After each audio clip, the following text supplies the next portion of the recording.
L'année 2020 était assez décevante pour nous.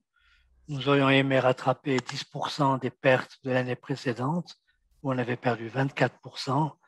Malheureusement, pour des problèmes divers, nous sommes arrivés au même niveau qu'en 2020. Donc, on peut dire que c'est une mauvaise année. On est à 240 000 unités, alors qu'on était 2 ans plus tôt à 310 000 unités. On est 25% en dessous de notre rythme normal.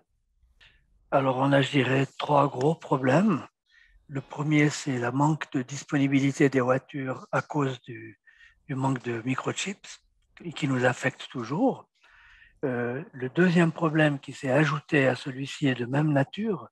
L'automobile se fournit énormément en Kabelstrand en Ukraine. Les usines sont fermées.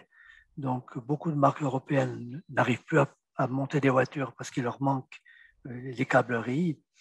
Et le troisième problème sera l'augmentation des coûts de la mobilité, notamment de l'essence et de l'électricité, qui vont certainement réduire le rythme de conduite des automobilistes en Suisse. Et qui dit on roule moins, on économise la voiture, on peut la garder plus longtemps. Donc, économiquement parlant, c'est trois problèmes contre lesquels nous ne pouvons absolument rien faire et on les subit de plein fouet. Alors, nous espérions bien sûr rattraper gentiment les pertes des années précédentes.